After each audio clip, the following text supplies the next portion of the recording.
प्रिय छात्र एवं छात्राओं, सभी को मेरी ओर से नमस्कार। आप सभी का विवेकानंद स्कूल नेमका थाना की ऑनलाइन क्लासेज में हार्दिक स्वागत है। प्रिय छात्रों, आपकी ऑनलाइन क्लासेज रेगुलर चल रही हैं। आप सभी इनका भरपूर लाभ उठा रहे होंगे। इसी क्रम में अपना बायोलॉजी के फर्स्ट लेसन में पॉइंट चल रहा था आवर्तबीजी पादपों में कृत्रिम कायिक प्रवर्धन। प्रिय छात्रों, कृत्रिम कायिक प्रवर्धन में आपको बताया गया था कि इस विधि का उपयोग मानव अपने हित के लिए करता है और इस विधि के द्वारा कुछ कॉमर्शियल या अपने कहें कि फलदार पादपों को उत्पन्न किया जाता है। प्रिय छात्रों, इस विधि में मैंने 3 प्रकार की विधियां बताई थी और इसमें पहली बताई थी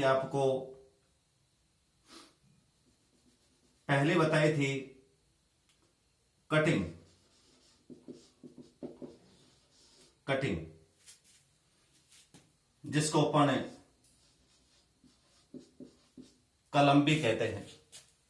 क्या कहते हैं? कलम।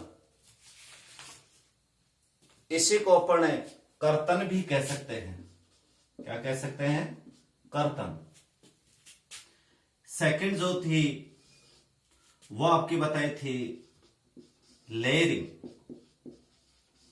और लेयरिंग का मतलब यह है दाब विधि। कौन सी विधि? दाब विधि। तीसरी जो विधि बताई थी वो थी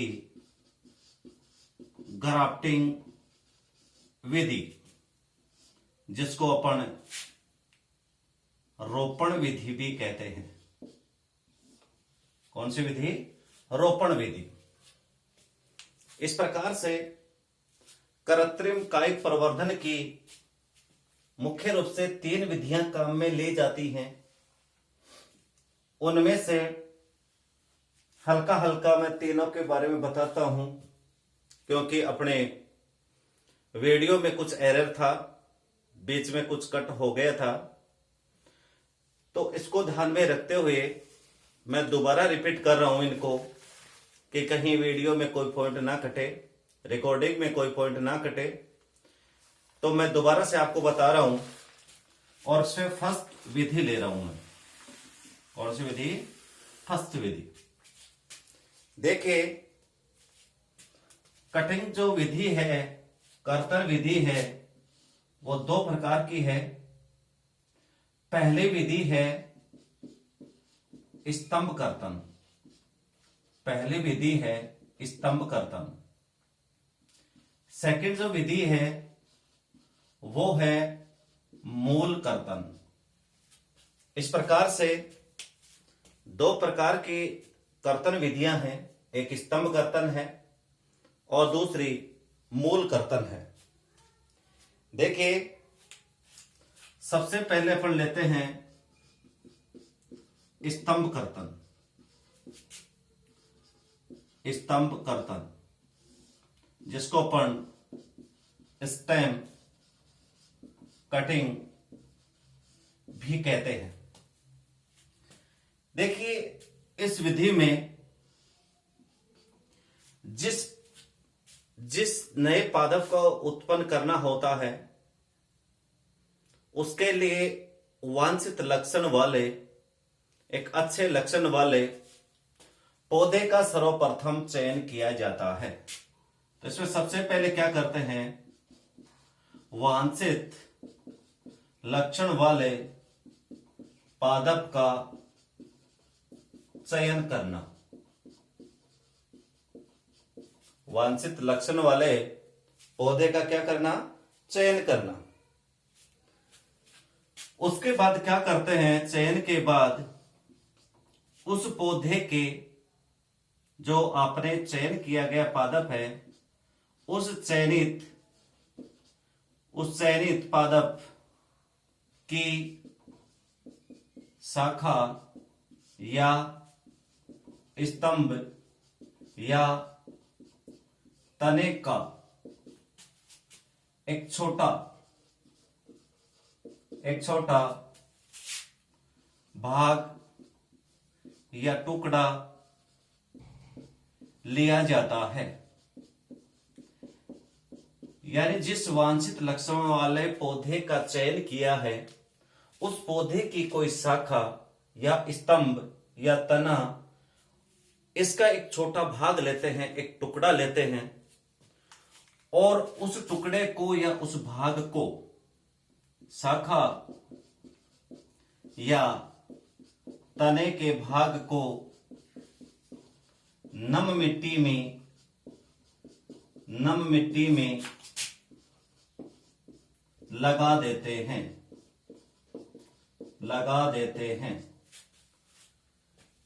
जब इसे नम मिट्टी में लगा देंगे और परिस्थितियां अनुकूल होंगी, तो लगाए गए भाग से कलिकाएं निकलती हैं और कुछ समय बाद वो एक नए पौधे का रूप ले लेता है। अर्थात इसमें नए पादप की उत्पत्ति किसी पौधे के तने से हुई है और उस तने का एक टुकड़ा लिया है, इसलिए उसका नाम हो जाता है स्तंभ कर्तन। और ऐसा जनरली किसमें पाया जाता है, ऐसा पाया जाता है, इसका एग्जाम्पल है गन्ना, गुलाब, बोगेनविलिया।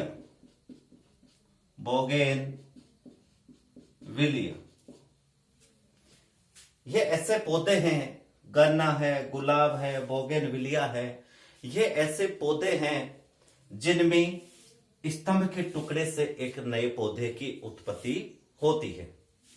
प्रिय छात्रों, आपने देखा होगा कि जब गन्ने की फसल की जाती है, तो गन्ने का जो टुकड़ा होता है, गन्ने का जो स्तंभ होता है, जैसे मान लीजिए ये गन्ना है, एक लंबा गन्ना है, इस लंबे गन्ने के टुकड़े करके और उसे मिट्टी में दबा दिया जाता है। उसे मिट्टी में दबा देंगे और जब इस मिट्टी के ऊपर पानी डालते रहेंगे, इसके ऊपर क्या डालते रहेंगे, पानी डालेंगे तो मिट्टी क्या रहेगी, गीली रहेगी।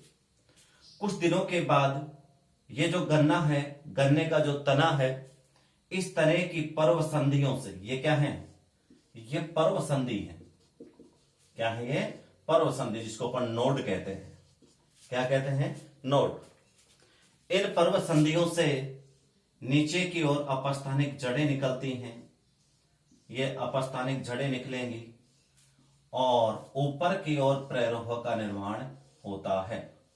ऊपर की ओर क्या बनेगा, प्रैरोह। इस प्रकार से एक तने के द्वारा नए पौधों की उत्पत्ति होती है। इसे कहते हैं स्तंभ कर्तन। प्रिय छात्रों, स्तंभ कर्तन की जो ये विधि है, वो किस किस पर निर्भर करती है, कौन कौन से कारक प्रभावित करते हैं। तो देखिए, इसके लिए क्या क्या प्रभावित करने वाले कारक हैं, कौन कौन से हैं। इसमें एक तो है स्तंभ के टुकड़े की लंबाई। इसका मतलब यह है, पादप तने के जिस भाग का आप रोपण कर रहे हो, वो भाग या वो टुकड़ा अधिक लंबा भी नहीं होना चाहिए और बहुत अधिक छोटा भी नहीं होना चाहिए। वो एक प्रॉपर लंबाई का होना चाहिए। सेकंड जो भाग है वो है जिस पादप का आप तना लेते हो, जिस पौधे का आप शाखा लेते हो, उस पौधे की आयु। इसका मतलब यह है अधिक उम्र वाले पौधे की शाखा या तने का उपयोग नहीं करना चाहिए, क्योंकि जैसे जैसे उम्र बढ़ जाती है उसके बाद में पौधों में विभाजन की जो क्षमता होती है, जो डिवीजन रेट होती है, वो क्या हो जाती है, कम हो जाती है। तो यंग जो प्लांट्स होते हैं, युवा जो पादप आते हैं, उन युवा पौधे के स्तंभ का उपयोग करना चाहिए।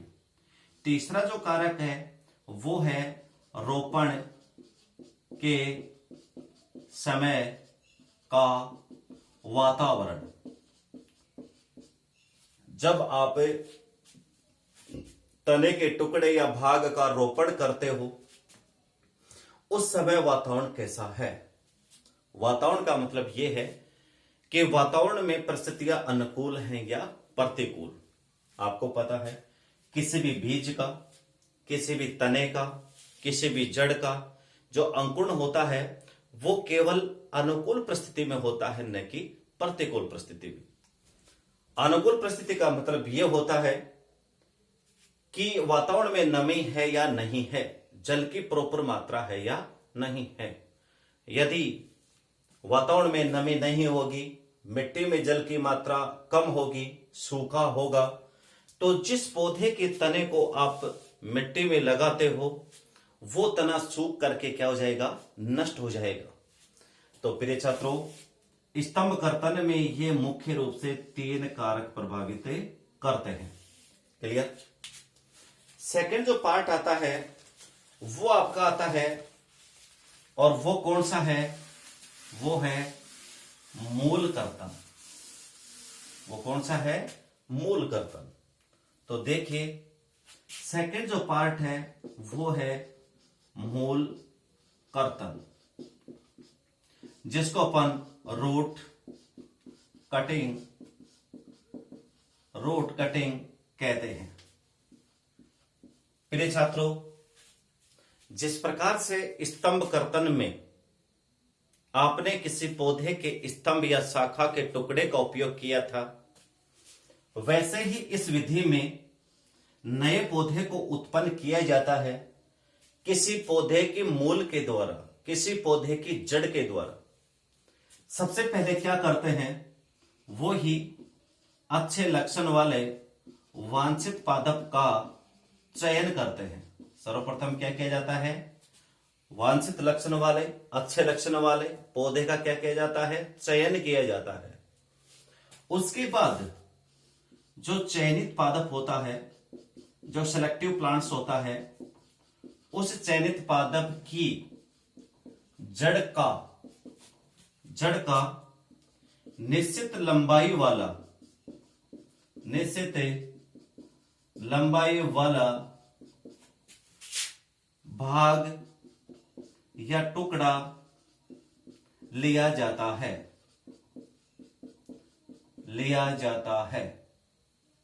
उसके बाद इस जड़ वाले भाग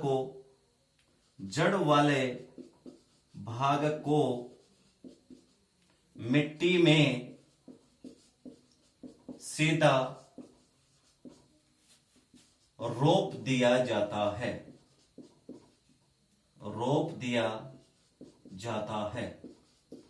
यानी जिस पौधे के जड़ का आपने टुकड़ा लिया है उस टुकड़े को मिट्टी में सीधा खड़ा उसको गड़ा देंगे। जैसे ये मान लीजिए ये कोई जड़ का एक निश्चित टुकड़ा है, इस टुकड़े को आप कर्तन भी कह सकते हो। ये कोई टुकड़ा है और ये मान लीजिए मिट्टी है। इस मिट्टी में सबसे पहले आप क्या करोगे, एक खड्डा बनाओगे। क्या बनाओगे, एक गड्ढा बनाओगे और उस गड्ढे में मिट्टी भर दोगे। क्या भर दोगे, मिट्टी। और मिट्टी भरने के बाद इस टुकड़े को, जो आपने जड़ का टुकड़ा लिया है, इस टुकड़े को सीधा इसमें क्या कर दोगे, खड़ा कर दोगे। या आपने उस टुकड़े, जड़ वाले टुकड़े को क्या कर दिया, खड़ा कर दिया। और फिर इसके अंदर लगातार आप पानी डालते रहते हैं। यहां पर फिर क्या होगा, यहां पर प्रेरो है या कलिका उत्पन्न होगी और नीचे की तरफ क्या उत्पन्न होती जाएंगी, जड़ें उत्पन्न होती जाएंगी। इसको कहते हैं मूल कर्तन। देखिए मूल कर्तन कौन कौन से पौधों में पाया जाता है, तो यह पाया जाता है जनरली, इसके मैं एग्जाम्पल बता रहा हूं आपको कौन कौन से में मूल कर्तन काम में लिया जाता है।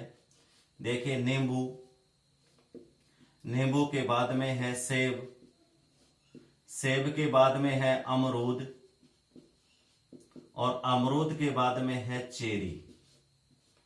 इस प्रकार से नींबू, सेब, अमरूद, चेरी, इन पौधों के अंदर नए पौधे की उत्पत्ति इन पौधों की जड़ों के द्वारा होती है।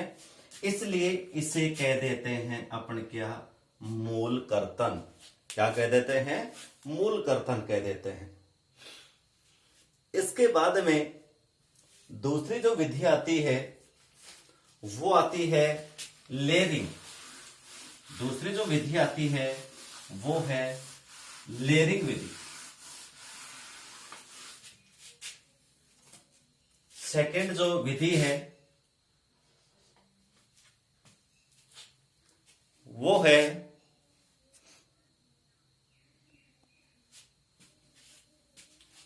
है लेयरिंग विधि।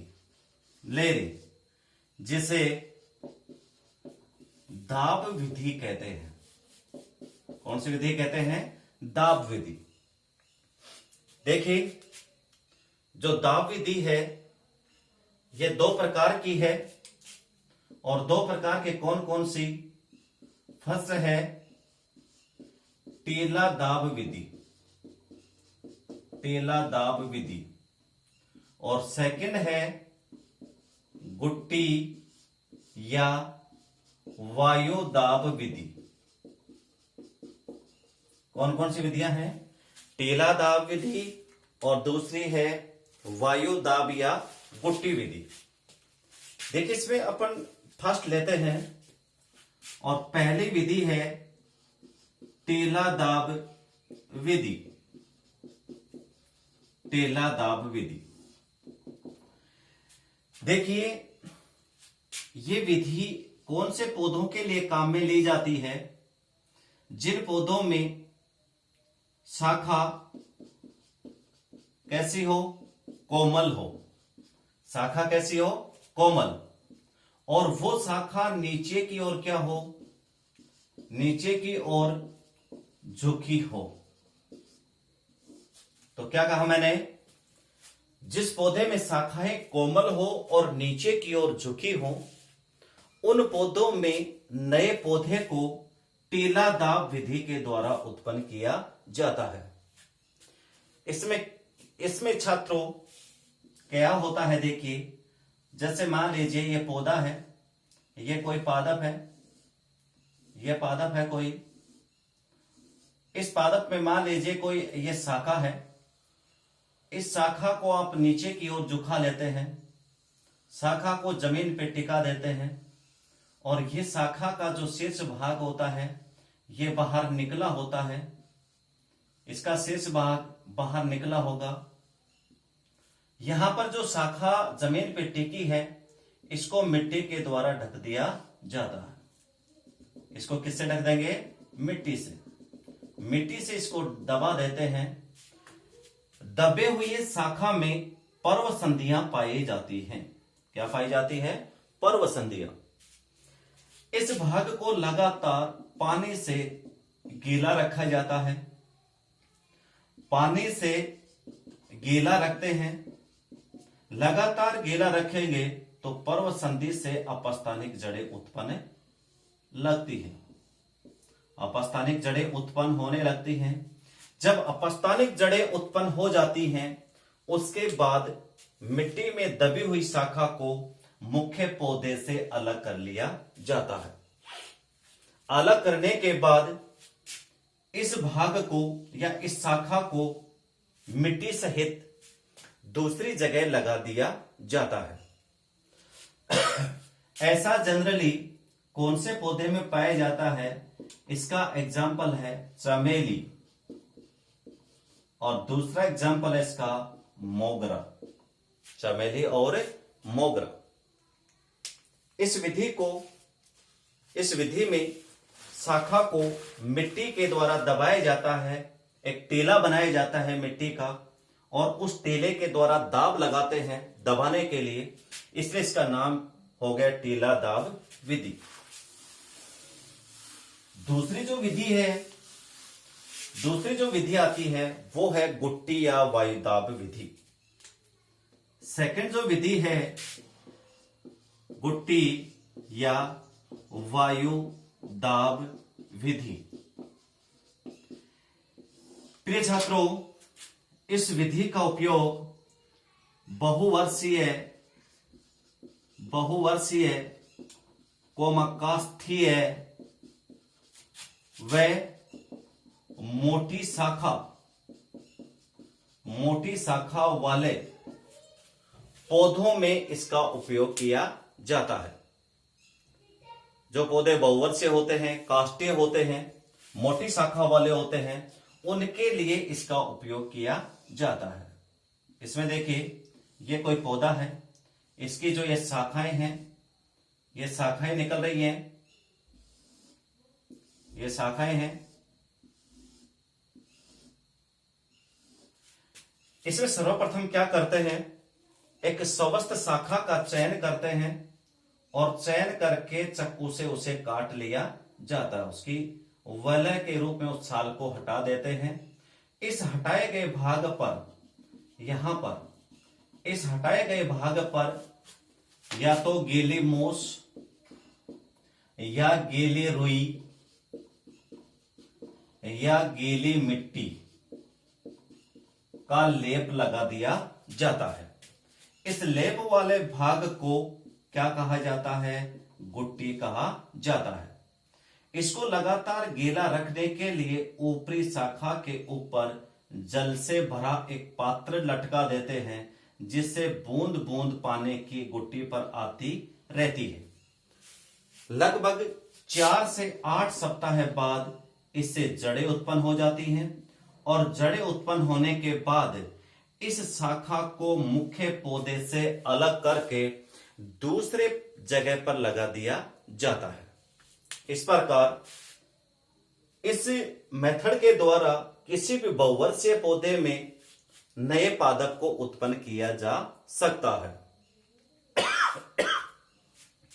प्रिय छात्रों, आज के लेसन में इतना ही होगा, क्योंकि अधिक लंबे रिकॉर्डिंग में कुछ एरर आ जाता है, इसलिए अपन छोटी छोटी रिकॉर्डिंग करेंगे। कल के लेक्चर में अगला पॉइंट होगा। थैंक यू, धन्यवाद।